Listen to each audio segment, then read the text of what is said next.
Hi, everybody. Well, the reality is that our population is aging, isn't it? And we hear things like the gray tsunami.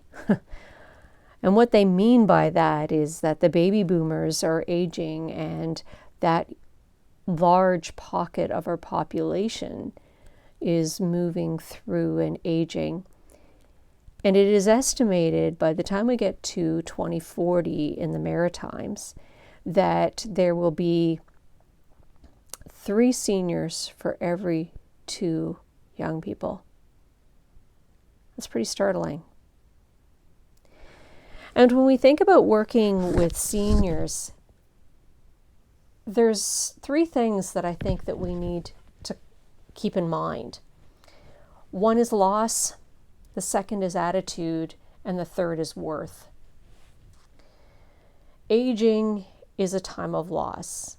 It is a time of diminishment of so many things.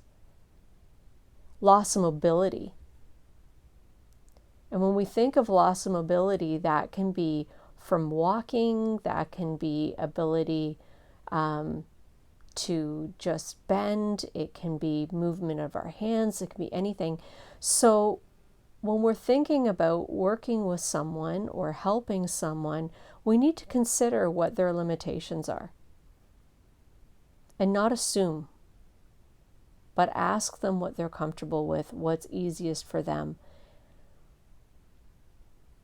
We have to be just genuinely concerned and not rudely questioning, but genuinely questioning so that we're sure that we're meeting them in a space that is accessible for them, that is easy for them to be in.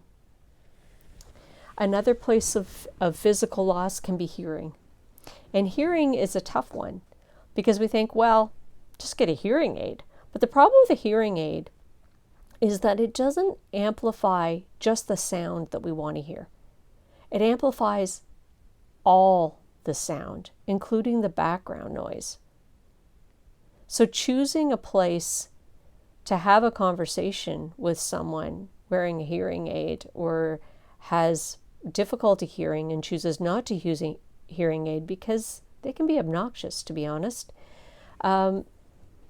We have to be aware of what kind of noise is all around, whether they can hear us. I have the worst tone of voice for people that are aging because I have a softer voice. I also have a low voice, and it's a very bad combination. So we need to look at people straight in the face so they can see our lips, because we don't realize it how much we use that to augment what we're actually hearing.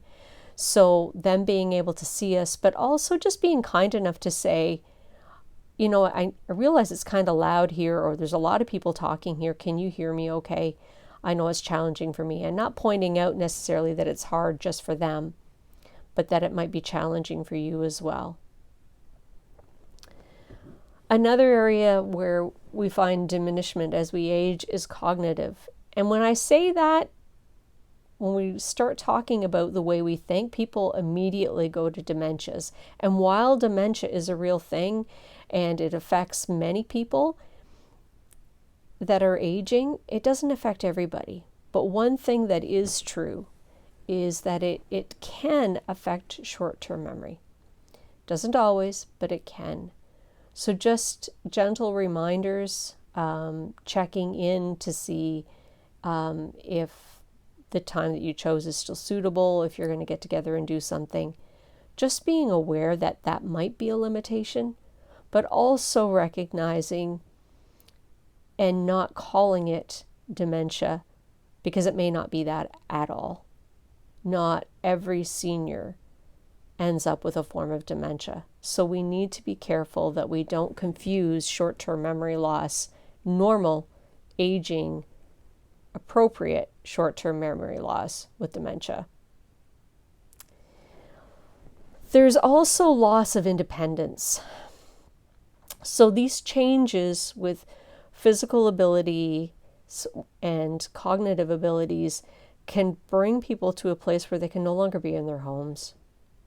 And that's such a hard transition, to lose that independence of their own space and move into somewhere that is smaller. And independence can also be lost by inability to drive anymore for the same reasons. Things just get so limited. Another part of loss that we see has to do with identity. And this can come as early as retirement.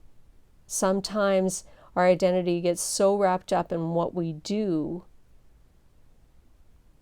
that when we retire, that loss is huge.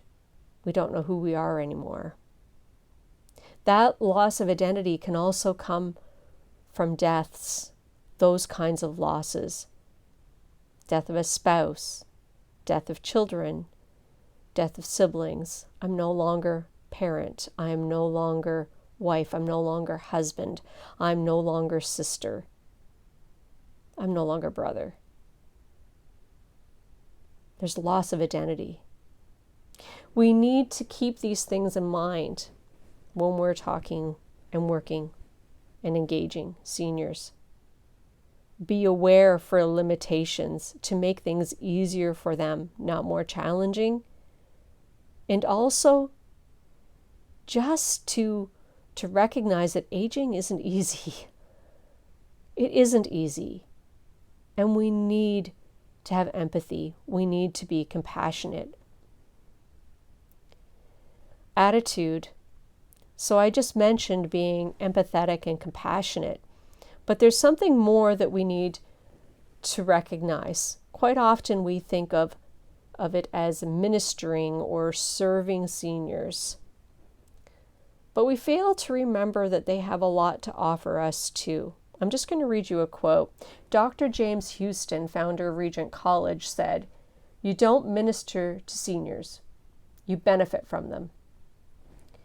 When we engage seniors, we need to recognize it's not a one-way street. They have so much wealth and wisdom to give us. They can give us incredibly genuine relationships and friendships because they have time. They can give us the wisdom of their lifetime, what they've learned through their work, what they've learned through their relationships, what they've learned in the Bible, and now they have more time and can spend more time learning in God's Word, but also learning other things, topics of incredible interest to them. And so we need to come with the proper attitude, recognizing that we have as much to gain from them as they have from us. Lastly is worth. Because of all the loss, because of all of the diminishing ability, because of the deaths, their worth can become incredibly depleted to the point where it's even non-existent for many. And they may be quick to say things like, "Oh, you don't need to stay long. I'm sure you have better things that you could be doing. Just drop me off. It's okay. Just drop me off." And while these may be genuine, it could be that they're tired. It could be they're an introvert and they've been peopled out. Those can be genuine, but we need to ask questions to find out if that's what it really is, because sometimes those are just immediate responses because they have been pushed in the corner and nobody wants to take time for them anymore. No one is willing to love them.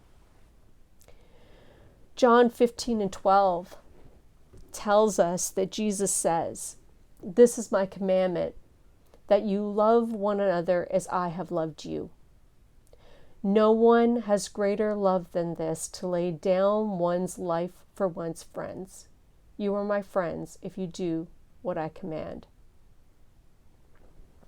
Taking time to love people, to show them that they are valued, that they have worth, that God sees them as his child, worthy of the death of his son, so that they could have life through his resurrection. They need to know that. And seniors, those who are aging, they know their time is more limited. And they need to know that. They need to wrestle those things out. They need to know their worth. And we need to show them that worth through our love, by taking time, by laying down our life for them, putting aside some of the things that we would like to do, some of the things that we feel are more important than being with them. We have to stop and say, what are we doing? So let's love our seniors well. The Bible tells us that, and shows us over and over again, that aging is wisdom and weakness. And the Bible shows us that we need to come alongside these people and give them the respect and the protection that they deserve.